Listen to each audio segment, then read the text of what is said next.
Olá pessoal, bem-vindos ao DR das Dietas. Meu nome é Estevão Matheus, doutora Ana Maria, especializada em nutrologia e meta-análise, que é o que nos ajuda a entender todos esses trabalhos que a gente busca pelo mundo afora para trazer o conteúdo aqui para o canal. Dieta, emagrecimento, tudo sobre alimentação.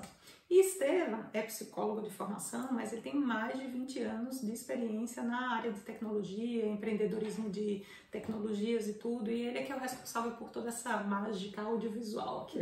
Mágica audiovisual que ainda está no começo do primeiro vídeo.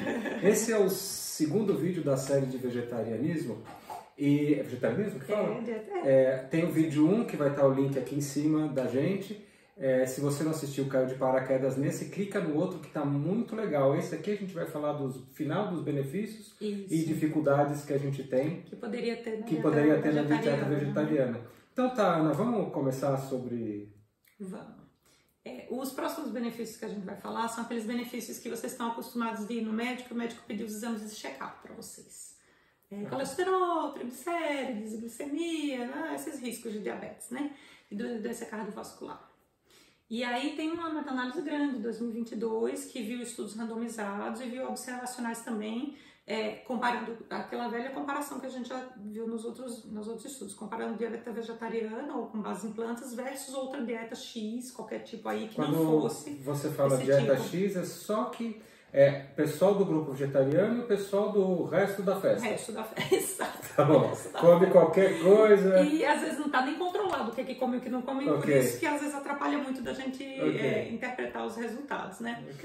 Para ter mais confiança seria interessante ser um grupo pré-definido, né? Mas sabe onde a gente vai fazer isso? Quando a gente for fazer os vídeos de Batalha das Dietas. Batalha das Dietas vai ser uma série de vídeos que a gente vai. Mas a gente já vai estar nas dietas. A gente está explicando as dietas. Essa é a segunda ainda, né? Vambora. Dependendo da ordem que eles escolherem aí, né? Verdade. Então, o que acontece?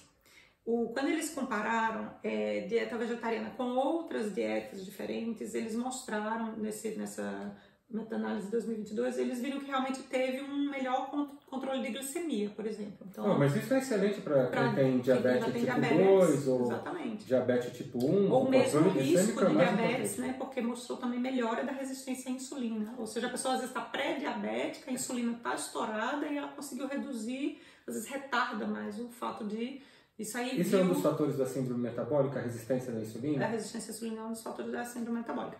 E foi bom você tocar no assunto síndrome metabólica, porque justamente a gente vai entrar nas duas revisões que eles fizeram sobre isso. Poxa, eu tô achando legal esse negócio de dieta vegana para baixar o negócio de diabetes, aí, os números todos. Baixou, né? Teve algumas diferenças, sim. A gente vai ver depois, mais pra frente, uma revisão também só de pessoas com diabetes, né?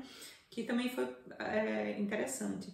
Mas assim, quando a gente fala de síndrome metabólica, é interessante a gente entender qual que é o risco, né, da síndrome metabólica. Por que síndrome metabólica é uma coisa importante? O que é síndrome metabólica? Síndrome metabólica é quando você tem uma alteração no metabolismo, que o seu metabolismo está funcionando errado. Lembra a cabaninha que a gente explicou lá no vídeo do metabolismo? O vídeo da cabana está na lista de vídeos nossos, a gente pode terminar com ele aqui no final indicando. A síndrome metabólica é exatamente aquilo, a cabaninha você guardando lenha dentro da cabaninha, no lugar errado, e usando formas diferentes de energia e acumulando energia ao invés de gastar. Então, o que acontece? Você fica com a glicemia alta, colesterol alto, você fica com a pressão alta, você fica com a circunferência abdominal maior do que o ideal, ou seja, tem muita lenha dentro da casa e nada do lado de fora, né? E você também fica com o HDL baixo, que é o colesterol bom, ele deveria ser alto, ele fica baixo na síndrome metabólica. Dois tipos de HDL, o HDL que as pessoas dizem que é bom e dizem que é ruim, o colesterol, né? O HDL e o LDL. Mas o LDL não entra na síndrome metabólica. Ele não é necessariamente marcador de síndrome metabólica e de risco cardiovascular, como as pessoas achavam antigamente. O marcador mais grave de síndrome de risco cardiovascular é o triglicérides alto e o HDL baixo.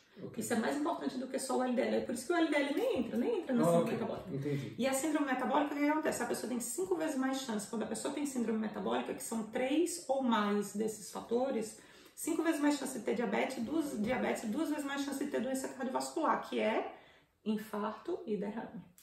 Então, assim, se a pessoa tem síndrome metabólica, você tem síndrome metabólica, 3 desses 5 fatores ou mais, cuida.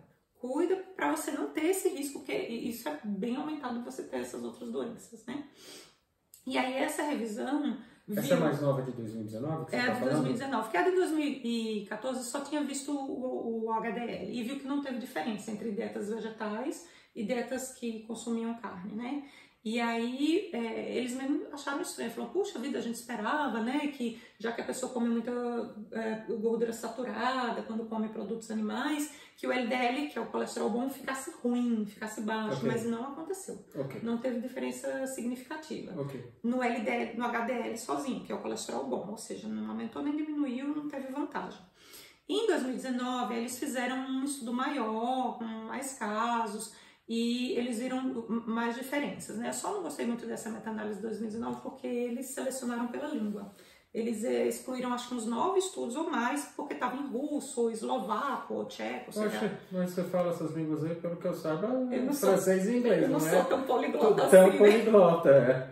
Mas o problema é o seguinte, você fazer uma meta-análise, uma revisão sistemática, e você excluir pela língua, você pode estar perdendo informação importante nesses 9 artigos que eles simplesmente tiveram, sei lá, preguiça, custo, sei lá o que foi, porque você pode simplesmente contratar um professor de uma língua dessas e pedir para ele traduzir o estudo para você. Você não precisa você falar a língua, entendeu? Então eles viram comparação da saúde metabólica em comparação aos vegetarianos e os vegetarianos que comem ovo, é isso? Ovo lácteo? Não, eles juntaram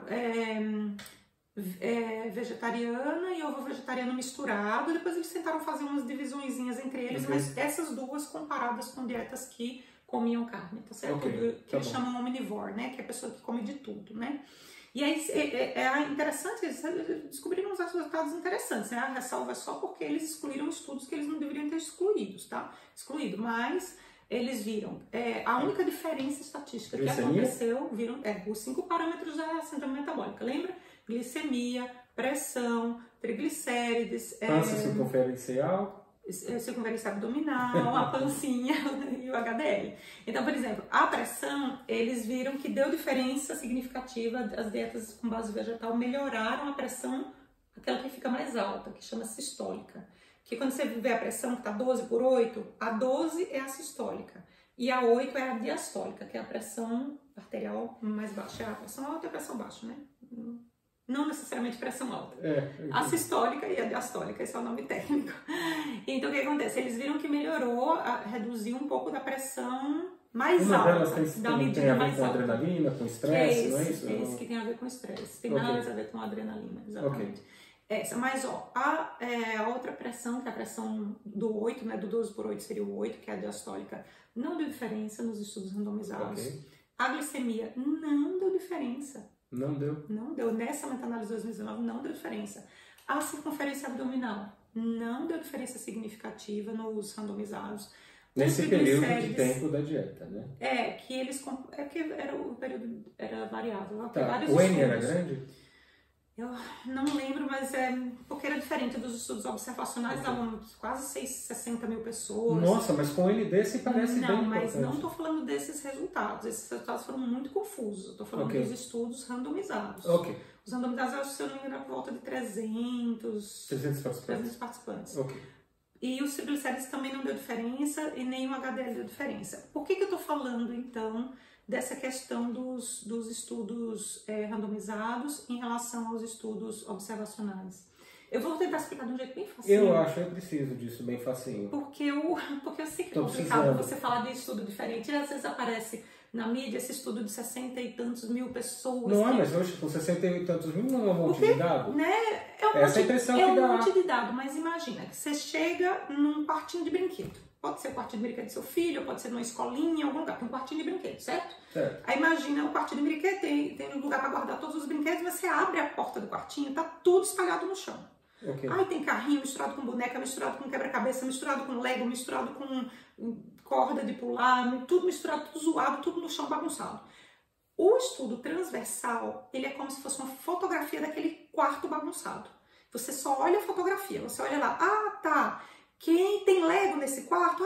Tem alguns Legos ali, tem outros Legos aqui. Tem Lego versus... Não, tem Lego verde, tem Lego azul, entendeu? Só que você só pode usar aquela fotografia do quarto para dizer se tem Lego, se não tem Lego, e se é verde ou se é azul. Ok, esse é o estudo transversal. Esse que tem 60 e tantos. Porque você pega uma fotografia da população, a população vegetariana de tanto a tanto, pá, pega as características. População não vegetariana de tanto a tanto, pá, pega as características. E agora mistura os dados e cruza as estatísticas. Okay. Você não sabe quem chegou primeiro. Como foi que o Lego chegou ali naquele quartinho? Foi a criança que botou primeiro? Ou foi o outro que chegou e bagunçou e botou o carrinho em cima? Você não sabe o que aconteceu naquele quartinho, porque ele tá tão zoado, tão bagunçado assim.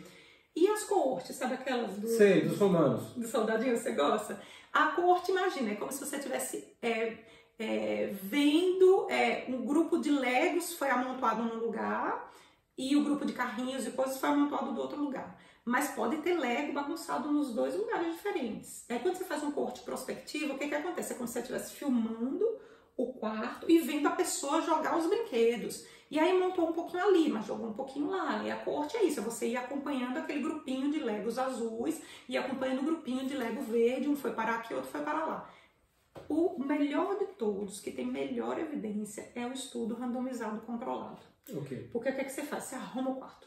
Okay. Você tira tudo que não é Lego, guarda tudo, deixa só o Lego no chão. Ou seja, só vegetariano de um lado e só... Exatamente. Ah, é verde, é verde. É azul, é azul. Ah, mas tem verde claro, tem verde escuro, tem azul claro, tem azul escuro. Separa, é tudo separadinho, tudo comparado e tudo contado direitinho. Não tem perigo de ter um Lego verde no lugar do azul, um azul no lugar do verde, outro guardado junto com o carrinho que foi guardado na estante. Não tem esse perigo, entendeu? Não deveria ter, né? Mas... essa é a diferença dos estudos. Então, por isso que, às vezes, vocês acham estranho que eu valorizo mais um estudo que só tem 300 pessoas, 300 participantes, mas que foi bem feito, do que um que tem 100 mil, não sei quantos mil, e que é um quarto bagunçado, cheio de brinquedos, tudo fora do lugar. Mas e agora? E aí melhorou a diabetes do pessoal? Se você pensar na síndrome metabólica, nessa última revisão sistemática, que a gente olhou os randomizados, a única coisa que melhorou foi uma das medidas da pressão. Ok. O resto tudo ficou igual. Oxe. Então não teve diferença. Okay. Tá? Essa foi a conclusão da meta-análise lá da síndrome metabólica. Então, imagino que os resultados... Agora, sobre diabetes, tem revisão sistemática específica só em pessoas já diabéticas. Ok, entendi. Que é como se fosse... Então, desse jeito os resultados seriam mais confiáveis. Seriam mais confiáveis, você está tendo um tipo de população só. Porque, por exemplo, aí você faz tudo dentro de se você se encaixa dentro daquele... de um dos grupos daquela amostra, você está mais confiado nos resultados. Porque aquela outra amostra, tecnicamente, era a população geral. Mas aí você sabe quem tinha diabetes, quem não tinha naquela população geral. Não, tem gente que quarto bagunçado. Tem gente que não tem diagnóstico, exatamente. Então, é mais uma bagunça, entendeu? Okay. É mais uma criança chegando lá e chutando os brinquedos, cada um para um lugar. E aí? E os números? O que aconteceu? E agora, vamos falar então só do diabetes especificamente. Se a pessoa já tem diabetes, já sabe que tem essa condição específica, tem essa revisão sistemática com meta-análise 2018, que inclusive usou o GRADE. Ok. Que é... O GRADE é... aquela ferramenta canadense. É uma ferramenta, é verdade. Gente, é para lembrar, para você que caiu de paraquedas, o GRADE vai ser sempre citado aqui. Uma ferramenta que mede canadense, né? Porque melhor ainda do que fazer um estudo randomizado, controlado, é você fazer uma meta-análise juntando vários estudos parecidos desse tipo, e depois que você termina a meta-análise, você aplica o GRADE, que é uma avaliação, uma graduação da eficácia, da evidência, da confiança desse resultado. Você fala, tá bom, os estudos eram bonitinhos, eram randomizados, tá bom, os estudos foram todos reunidos e foram reanalisados, fez uma meta-análise, mas esse resultado é confiável? Então. Ou não? É isso que o Grade fala. Ele vê se teve bagunça nos estudos, ele vê se o quarto ainda estava bagunçado ou não, entendeu? Ou se alguém confundiu Lego com, sei lá, com um brinquedo falsificado que fala que é Lego e que não é Lego, entendeu? Okay. Esse tipo de coisa. Então, essa revisão sistemática de 2018 no Canadá viu só pessoas que só tinham diabetes, tá certo?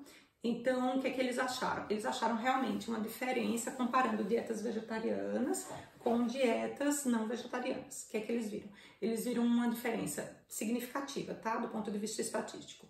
Na hemoglobina glicada... Ok, isso é muito importante. Para quem não sabe, são os números referentes aos últimos 3 meses de quantidade de glicose no sangue. No sangue, exatamente. Então, o que acontece? Só que essa diferença, em média, foi 0,29%. Okay. Ou seja, menos de um ponto. Terço de um ponto, 0,3%. Okay. Então, mas houve diferença. É pequena, mas houve. em favor da dieta vegetariana. Ok. Glicemia de jejum também diminuiu. Opa, isso é legal, hein? 0,56. Tá bom. Mas é em milimol, tá? Então depois pra gente converter para a unidade que a gente usa no Brasil, que é miligramas por cento, aí é um pouquinho diferente. Ah, eu não lembro se não deu tempo fazer essa, não deu não tempo fazer essa conversão. Com relação à insulina, não teve diferença significativa entre os grupos, tá? Ser vegetariano ou não ser vegetariano, já sendo diabético. O LDL diminuiu um pouquinho, mas 0,12 pontos, bem pouco. E o HDL e o triglicérides não viram diferença, ou seja, a mesma coisa que não tinham visto diferença na síndrome metabólica da população geral, daquela outra meta-análise mais cedo que a gente falou. Então, nesse estudo está mostrando que quem está numa dieta ou está na outra, tanto faz. O triglicérides e o HDL não vai mudar. Tá? Agora, pode melhorar um pouco a glicemia, pode melhorar um pouco a hemoglobina glicada. Teve uma variação que eu não acho que é muito importante, mas houve diferença significativa sim. Talvez se durasse mais tempo, talvez se a pessoa seguir durante não sei quantos anos e ser avaliada lá na frente. Talvez se fizer atividade física junto, quer dizer, tem várias coisas aí que podem, de repente, dar uma... nesse estudo também não teve quem fez ginástica? Não, é só dieta. Porque quando faz ginástica melhora sempre os músculos, né? Sim, sempre melhora. Você melhora a recepção da glicose pelos músculos, né? Por isso que é importante ter massa magra, não é só pra ficar bonito no verão. No verão, não é.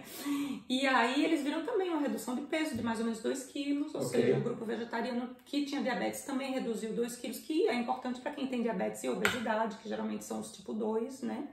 Que se você reduzir a obesidade, você melhora as condições do diabetes. O IMC também diminuiu um pouquinho. O IMC é aquele número que taxa a pessoa, né, que coloca a pessoa dentro de um parâmetro de magra, sobrepeso, obesidade. E obesidade. Grau 1, 2, 3. Grau 1, 2, 3, tá? A circunferência abdominal, que é outra coisa bem importante para quem tem diabetes e síndrome metabólica, porque é aquela gordura central, é aquela lenha guardada excessivamente dentro da cabaninha sem usar, né? Teve uma diminuição de quase 3 centímetros da circunferência abdominal. Isso é importante. Isso eu acho até que foi bom, foi bem legal. Não é fácil você diminuir centímetros de cintura, né? Não, super difícil. E a pressão, nesse caso aqui dos diabéticos, a pressão não teve diferença. Naquele outro caso, eles melhoraram um pouquinho uma das pressões, não das medidas de pressão, mas esse aqui não teve diferença. Então a vantagem para os diabéticos seria a baixa da glicemia ou a diminuição da pressão arterial. É isso, exatamente. Tá, entendi. E a circunferência abdominal também e um pouco de perda de peso. E o Grade, o que é que o Grade falou desses resultados? Isso foi bem interessante. O Grade considerou quase todos esses resultados como de moderada certeza, de qualidade, ou seja, de moderada qualidade.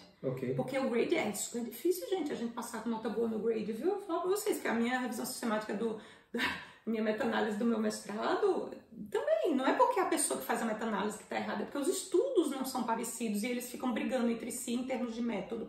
E você achar um grau de certeza moderado é bom, porque a maioria das meta-análises é tudo grau de certeza baixo ou muito baixo, ou seja, assim, tem um resultado lá, mas não dá para confiar em nada. E esse resultado deu para confiar, moderadamente. Isso é importante, isso é um ponto positivo para a dieta vegetariana, vegana. Mas, por outro lado, também, aquilo que não mudou, você também tem um grau de confiança moderada de que também não vai fazer essas diferenças todas em relação ao HDL e ao triglicérides. Entendeu? Faz diferença em alguma coisa, mas também não espere fazer diferença muito nas outras, né? Então, tem essa questão aí dessa vantagem em relação ao diabetes. Doença cardiovascular, saiu alguma coisa? Doença cardiovascular tem, e é bem recente, é 2023. Legal. Então, esse aí, infelizmente, foi só, se eu não me engano, foi só observacional. Mais uma vez, a história do quartinho bagunçado, né? Eles viram, acho que 600, 700 mil participantes. Nossa, olha que no estudo transversal. Mas é por isso que os estudos são grandes, porque é observacional. Então, eles teriam que pegar para aumentar a chance. É um quarto de brinquedo super bagunçado. Então, imagina aquela foto toda bagunçada. Tirou a foto do quartinho de brinquedo tudo zoado, jogado no chão. Esses são 600, 700 mil participantes, entendeu? E os de coorte, era tudo, eu acho que coorte ou coorte ou transversal, mas eram 600 e 700 mil participantes vegetarianos e mais um pouco menos de 200 mil veganos, tá? Com a sua contrapartida de outra dieta, X, Y, Z lá, de outro tipo, então divididos, né? Então, mas assim, esses resultados aí a gente tem que realmente pesar o grãozinho de sal, porque a confiança não é boa. Já escutei muito E vamos falar da depressão. Não, deixa eu só finalizar o resultado da doença cardiovascular. Qual foi, bem para finalizar a doença cardiovascular? apesar de serem estudos, né, bem bagunçados, bem observacionais, tem todos esses problemas, mas o que aconteceu? Eles viram risco, olha só como é contraditório o estudo observacional, eles viram uma redução de 15% de risco em doença cardiovascular geral para dietas vegetarianas. E não viram diferença de riscos para dieta vegana. Ok. Um pouco engraçado, né? Por que o vegano não melhora nada do risco cardiovascular? Porque não foi estudado direito. Não, porque tá bagunçado, o quarto tá bagunçado. Okay. Deve ter Lego escondido embaixo do carrinho, entendeu? Ok, entendi. E aí o que acontece? Aí quando você pega só infarto, que é doença isquêmica do coração, infarto ou pré-infarto, tá? Aí melhorou um pouquinho, a doença vegetariana 21% e melhorou um pouquinho o risco 18% para dieta vegana. Eu tô achando bom isso daí, diminuir.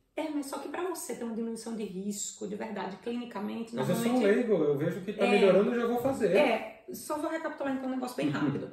Quando você vê redução de risco, é por isso que a gente precisa ter um peso e uma medida. Não pode ter um peso e duas medidas, tá? Eu vejo redução na revista lá, eu já tô fazendo.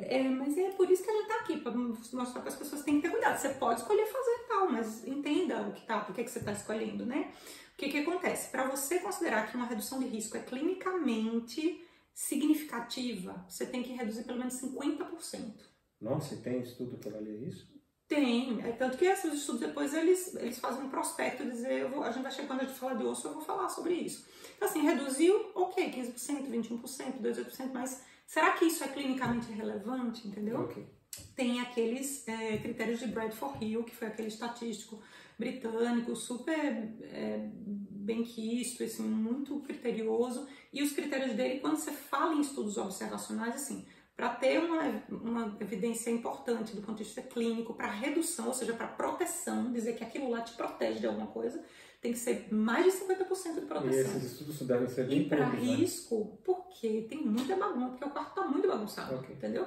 E para risco, ou seja, para você dizer que uma coisa arrisca você de ter uma doença, precisa pelo menos ser no mínimo 2 vezes. Você lembra que a gente falou de cigarro naqueles outros? 1.800 vezes. 1.800%, é 18 vezes mais risco. Então isso aí é inegável, é inquestionável estatisticamente, mas se você tem menos do que 2 vezes o risco, talvez não tenha relevância clínica, entendeu? É isso que a gente tem que pesar direitinho, porque você vai ver na próxima associação que a gente estudou aqui, que foi a associação, aquela que você estava preocupado agora um pouco. Não, eu estou preocupado desde sempre, depressão. Depressão, como bom psicólogo. Desde sempre, entendeu? É melhor ou pior, tem algum risco, o que acontece? A meta-análise 2021, que comparou dietas vegetarianas com dietas não vegetarianas, viu um aumento de associação do vegetarianismo com depressão de 53%. Isso já é relevante, você acabou de falar. Então, não é. Isso não foi isso que eu acabei de falar. Deu 1,3, 1,53. Para ser relevante clinicamente, teria que ser mais do que 2. 2 vezes alguma coisa. Para proteger, é que teria que ser mais de 50%. Mas para agredir, para desencadear aquela associação, para você achar que pode ter uma relação de causa e efeito, porque, de novo, a historinha do quartinho da criança. Você não sabe quem entrou primeiro ali naquele quarto. Obviamente foi uma criança, né? Pra bagunçar o quarto. Mas, assim, se quem jogou primeiro no chão jogou primeiro o carrinho, jogou primeiro o Lego, jogou primeiro a boneca, quem que jogou primeiro um que ficou em cima do outro, chegou lá e bagunçou, entendeu?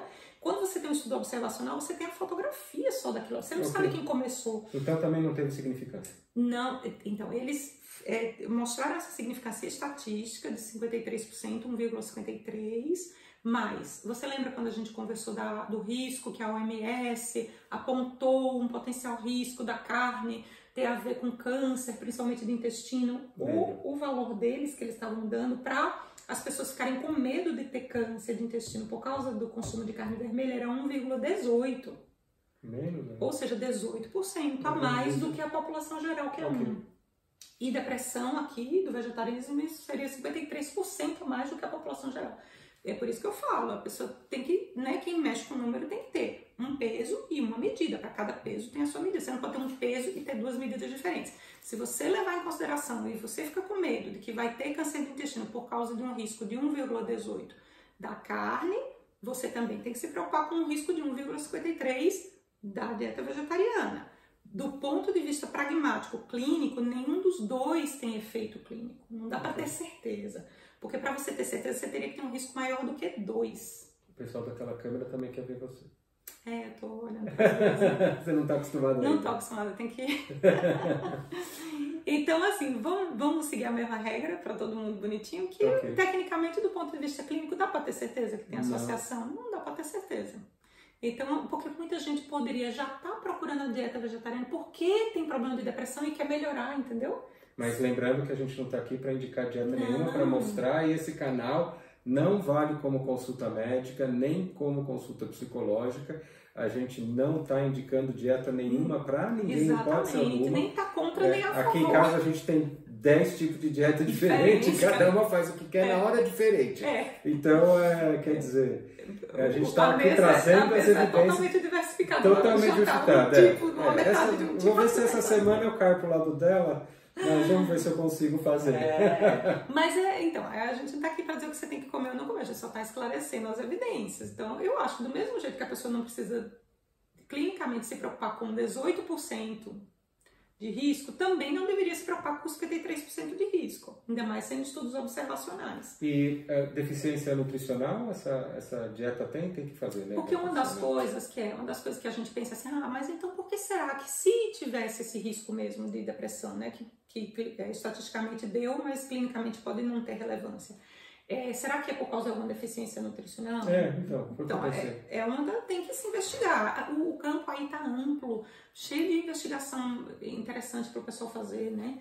Então, as células cinzentas da cabeça... E lá vem a Agatha Christie. Hercule Poirot, As células cinzentas, elas usam muito um negócio que as pessoas só associam com o músculo, que é a creatina. Mas a creatina não é só animal? Aí que tá. De onde vem essa palavra? Vem do grego, chama creas.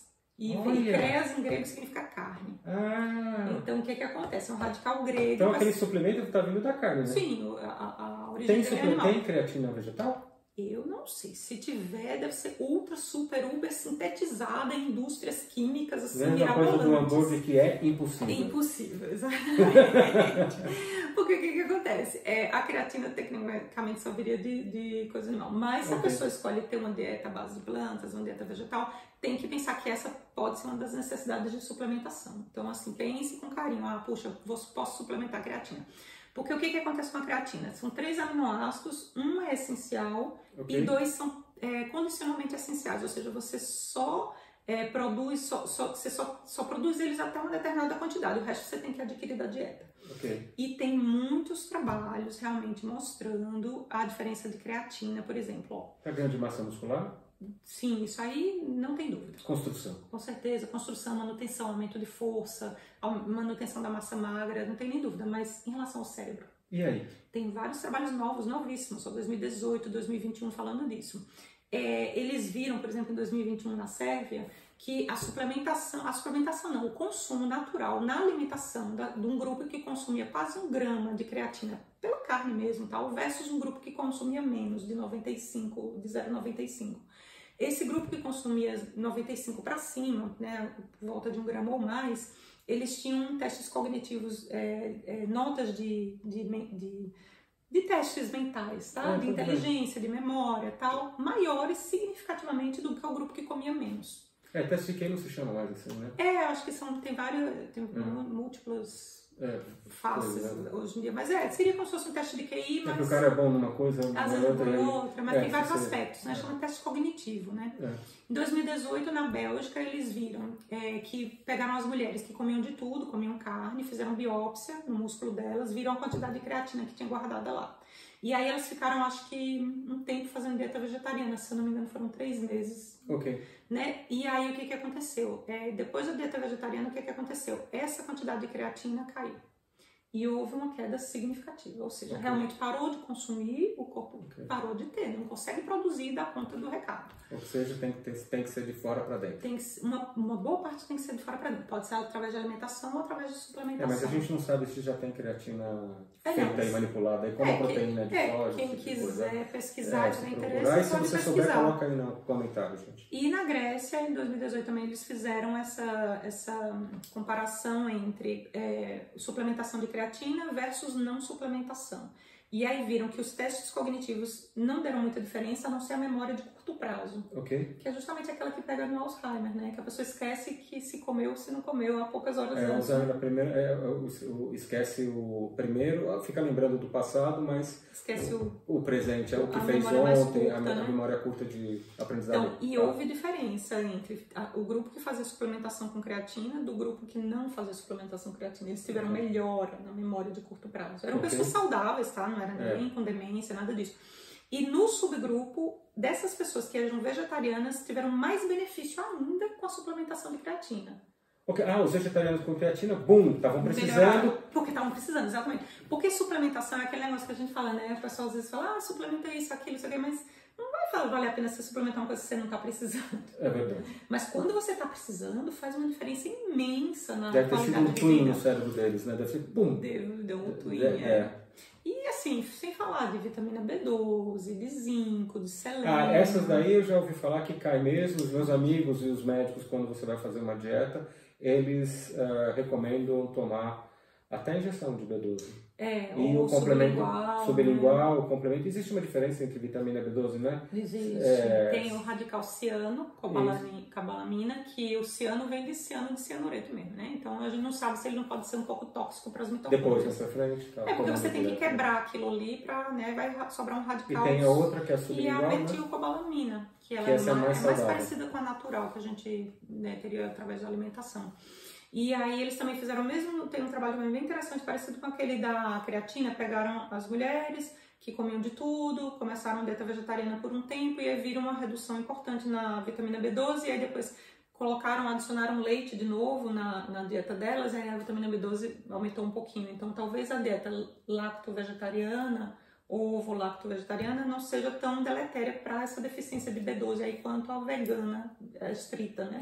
Propriamente dita. Porque está com um pouquinho de consumo de produto animal, onde vem essas vitaminas, né? E aí tem aquele estudo randomizado que eu falei que foi bem feitinho, de uma revisão com 5 estudos randomizados, que 2022, e eles compararam as questões nutricionais também.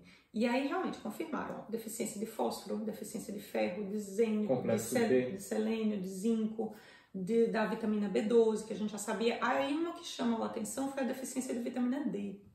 Mas D não é só tomar sol? É o que a gente normalmente pensa, né? Só que essa dieta vegana que eles fizeram por 16 semanas... Posso tentar falar? Pode. Não tem colesterol, porque colesterol. cortou tudo. Exatamente. E o colesterol é precursor de hormônios. A vitamina D não é vitamina, é um hormônio, é isso? Exatamente. Eu lembrei. Não estou falando com as paredes aqui em casa, minha gente. Eles escutam o que eu falo. Não está falando com as paredes. Tem eles ali que estão assistindo. Graças a você, né? Não, que tem eles agora. Não, e tem eles ali e eu estou agradecendo aquele joinha. Obrigado você que acabou de dar o joinha.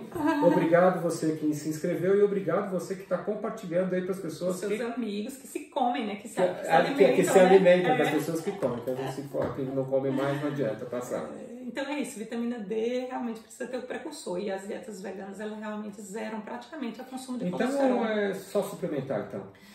Isso que a gente pensa, fazer dieta né? E suplementar. Não pode deixar de acompanhamento médico, nutricional, nutricionistas, médicos nutrólogos, para assim, poder fazer o balanceamento. Sejamos justos, né? Tem gente que não é vegetariana e também está cheio de deficiência nutricional. Claro que tem. É lógico. Porque tem gente que não come comida de verdade. Tem gente come que só processado. Come só processado. Então essa pessoa também... caixinhas coloridas.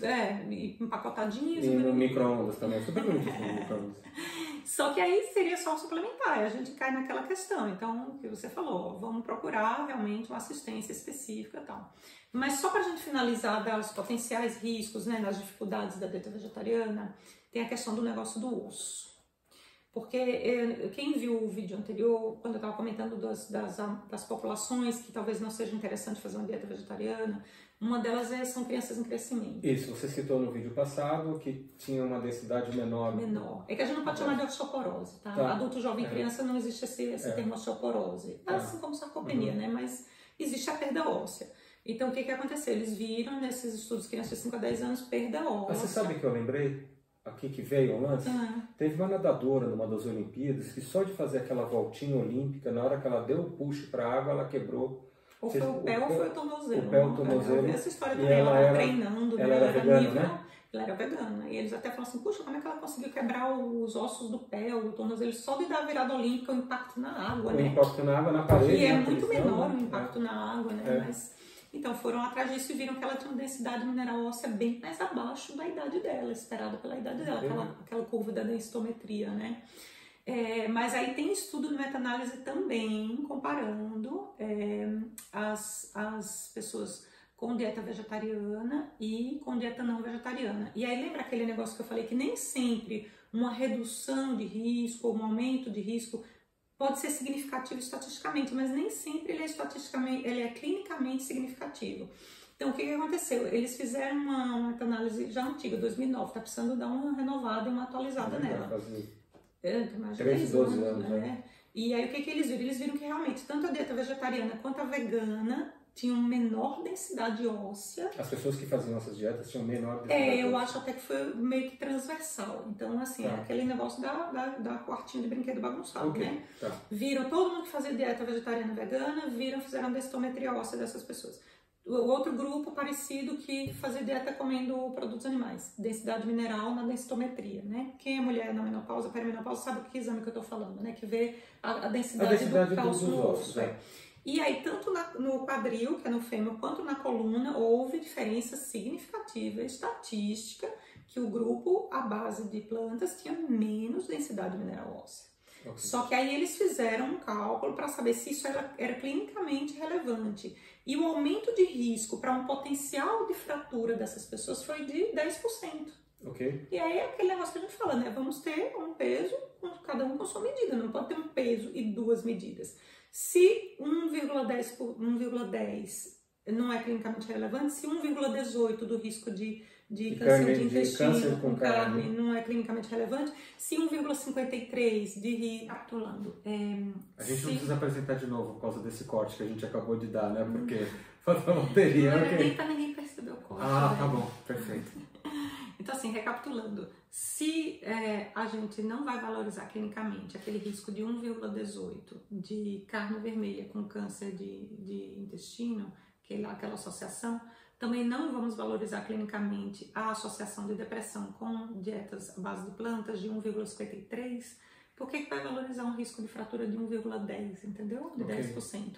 Então, assim, o que acontece sobre o osso? Existem essas evidências de que pode haver uma diminuição da mineralização do osso, mas precisa trabalhos mais específicos para isso. Não é só chegar lá e tirar foto do quartinho do brinquedo e tentar descobrir onde estão os legos só olhando pela foto. Mas nesses estudos, nessa meta-análise, teve acompanhamento para ver se as pessoas iam quebrando os ossos? Não teve, exato. Quer dizer, não precisa jogar duas pessoas da escada para ver quem quebra e quem não quebra, né? Isso é até antiético. O que você pode fazer? Você pode fazer um acompanhamento longitudinal, que são aquelas coortes que você gosta, dos romaninhos, né? Você pega um grupo vegetariano e fica fazendo densitometrias sucessivas neles e acompanhando se alguém quebra ou não quebra osso. Pega um grupo não vegetariano parecido e fica fazendo densitometrias sucessivas ao longo de vários anos e também acompanhando se a pessoa quebra ou se não quebra. Então esses estudos Isso aí não existe ainda. Então os estudos foram todos de quartos bagunçados, estava tudo espalhado. Não dá pra então as pessoas todas misturadas sem conclusão. Específica, exatamente. Entendeu? Então, e o osso é muito mais complicado do que só a proteína. Então, tem questão de vitamina D, vitamina K2, magnésio, né? A gente talvez vá fazer um vídeo específico sobre o metabolismo do osso, que é bem interessante. Mas, assim, alguma conclusão, evidência mesmo, que haja risco nesse sentido, clinicamente falando, não tem bem estabelecida, não, tá? E o contraditório, Ana? Qual é o contraditório você não dessa quer falar dieta? Da aderência da dieta? Você tem experiência em dieta vegetariana? Realmente, a aderência, né? Olha, é pouca aderência, viu? Não gruda, viu? É difícil, foi muito esforço. Eu consegui, mas é muito esforço, assim, é uma frustração, sublimação total. Você começa a dar de presente para as pessoas chocolate, para ficar mantendo na dieta, entendeu? Porque toda dieta no geral, né? Não, toda dieta no geral causa sublimação. Sublimação é assim, você não consegue fazer, você dá para o outro fazer. Então eu não posso comer chocolate, eu dou de presente, um dos exemplos, né? E é assim, é bem difícil, eu acredito que a aderência para quem está começando e até a experiência de quem já começou e quem está também deve apontar essa O que os estudos mostram é o seguinte, tem uma análise nos Estados Unidos que em 2014, mais ou menos, que cerca de 84% das pessoas que começavam a dieta vegetal eu acho que, eu não tenho certeza se é vegana ou vegetariana, mas acho que era no geral, desistia antes de 1 ano. E 34% desistiam antes de 3 meses. Ok. Né? Só que assim, os outros estudos que mostram a questão da aderência, quem ficava normalmente é porque tinha tipo uma comunidade, um suporte de ter outras pessoas que faziam a mesma coisa. Igual né? fazer ginástica com uma pessoa, né? Te incentiva. Ou igual, às vezes você tá na casa, tá querendo fazer dieta, tá querendo cortar os açúcares, mas o marido não corta, a criança não corta. A criança não corta, você acaba ficando com dificuldade. É isso mesmo. E o contraditório, só pra gente finalizar? Então, eu vou chutar aqui um contraditório. Uma dieta oposta a essa só pode ser gente que lá do Polo Norte, cheio de gelo, chupar água, dieta líquida. Que não tem vegetal, não tem nada lá, não tem nada. Na verdade, o extremo oposto de uma dieta vegana seria uma dieta carnívora, né? Uma dieta carnivorista, que tá bem ultimamente na moda, né? Mas verdade. É antiga, desde os inuits, quer dizer, os naturais do Ártico, do Polo Norte, assim. Eles não é de gelo lá? Não, é de carne mesmo, carne e gordura, né? Okay. Eles comem animais. É quase cetogênico, carne e gordura, né? Vai ter que ver a proporção, né? Não tem como comer vegetal. Então, essa dieta seria a dieta oposta. Qual seria o oposto, né? Qual seria o contrário do vegetal? Seria essa. E aí, esse vídeo está chegando ao fim? Chegou ao fim. Se você se interessar pelo oposto do vegetarianismo e quiser que a gente faça não tem tantas evidências assim, né? Como tem nos vegetarianos. Mas tem alguns estudos já, talvez a gente consiga achar algumas coisas, a gente pode fazer um trabalho. Posso falar a frase? Porque aquelas pessoas estão de parabéns, mas não porque chegaram até o fim, mas foi porque elas compartilharam o vídeo, que legal. Elas se inscreveram e deram um joinha, você acredita? Isso é bom, hein? Gente, nós estamos super agradecidos de ter chegado até aqui. E esse foi mais um vídeo do DR das Dietas. A gente vê você na próxima segunda, às 9 da manhã. Dieta. Da DR, não é? Das dietas. Das dietas. Tchau, tchau.